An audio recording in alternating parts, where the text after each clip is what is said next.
Hello guys, this is me, the owner of the plants. Owner!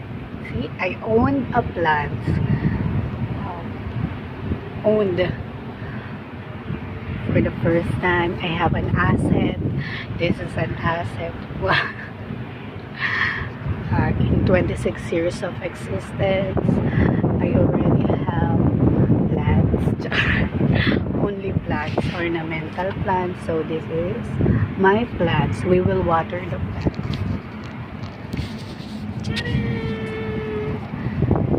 This one, I removed the stem. I think it's the wrong move to remove the stem. See? Now it's a long story to tell. But guys, it's a wrong. I remove his stem. See? Now it doesn't grow long. What is this? Chili flakes. Oh, that's a chili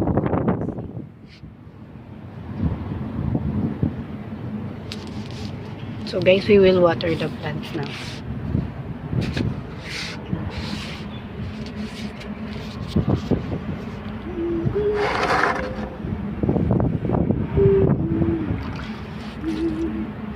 Slowly.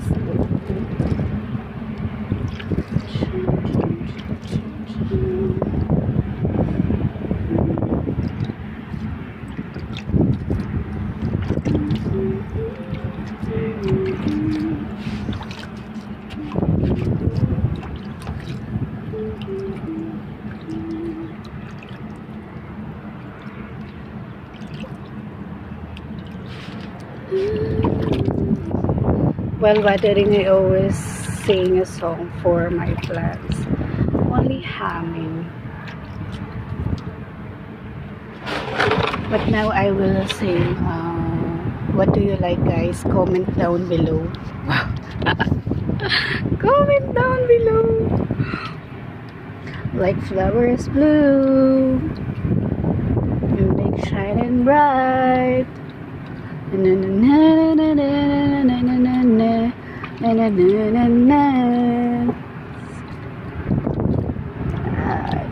Perfect. It's a very good day to check up all the plants because here in Doha most of the time it's very hot. The weather sometimes it goes 55 degrees, like you wouldn't like to go out. See, 55 degrees, and then in the night it turns 22 degrees. Same like AC, you have to wear jacket. I don't know why this weather like this in Doha, but today I'm happy because it's windy day. See my hair. If you will see my hair,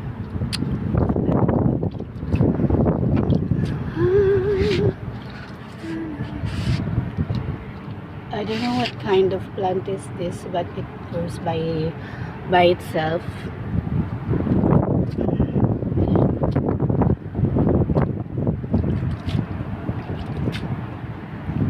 Perfect. All have equally watered. Yeah. Like flowers bloom, you make shining bright.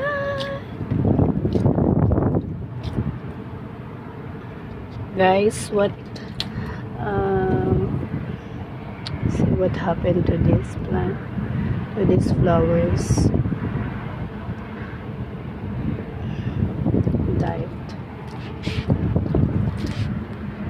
He did not survive, but these two little flowers survived. Very cool.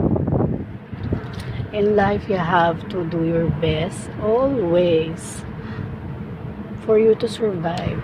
You have to cope up, adapt the environment, like these flowers. This one, he already gave up, but these two little flowers that blooms shine and bright, they did their very best to live fully at their best. Yes, you have to adapt in life, adapt in your surroundings, whatever situation in your workplace, like to survive here in Doha while working with the toxic people. Yes, of course, there are toxic people uh, at work. There is always a black sheep, a toxic people, but you have to continue because you did not come here for them, to understand them. You come here for your family, for work, get your salary, take rest, talk to your loved ones, your family, remove all those toxic in your life, those people. Don't mind them, just do your best, pray, always pray, then live to the fullest, to the best. Say like this, best. Even it's very hot, it's windy, very hot, the temperature is, you can almost die, like toxic temperature here in Doha. Just do not give up. See, yesterday it rained, so that rain is enough. I think this is enough. We go to the edible plants.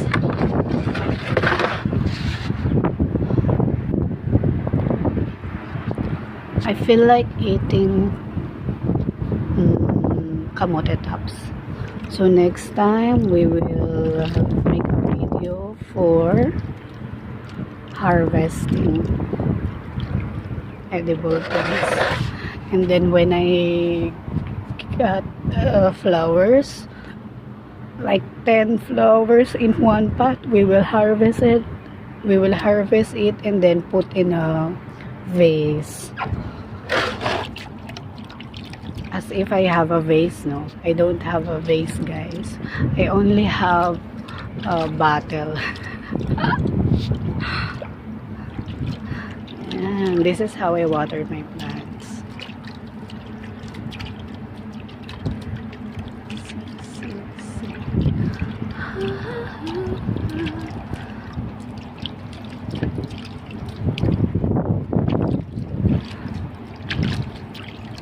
Ito ang kanta natin. Natamad ako kumanta, guys. Di pa kasi ako nagtutoothbrush. Guys, kilamos lang ako. Uminom ng gatas na malamig. Papataba ako, guys. Ay, nabasa yung chill ko, guys.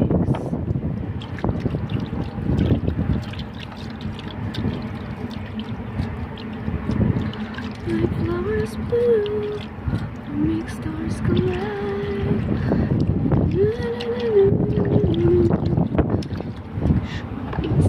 Dahil tinatamad na ako, ganito na lang. Kasi kaya ko na siyang buhatin. Ayan. And then this one. And then here. Ayan. Pagkatamad, ganyan talaga. Alam mo ba, my father once says,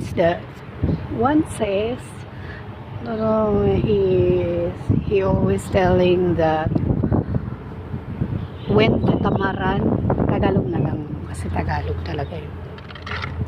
Kapag pinaandar mo ang katamaran, ang kasunod niyan, katangahan. Right? Katangahan ang kasunod ng katamaran. So, ayan. Itutulog lang natin to.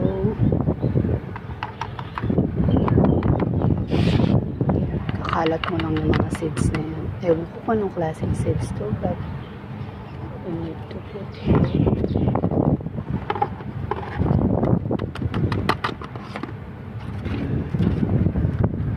And this is eggplant seeds mixed with tomato seeds and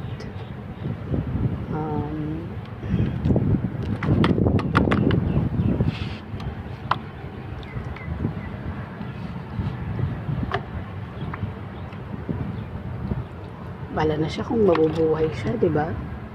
Pinabayaan ko na lang ng ganun-ganun na lang. Kung tutubo siya, di maganda, pala siya sumurvive. Basta hinagis-hagis ko na lang.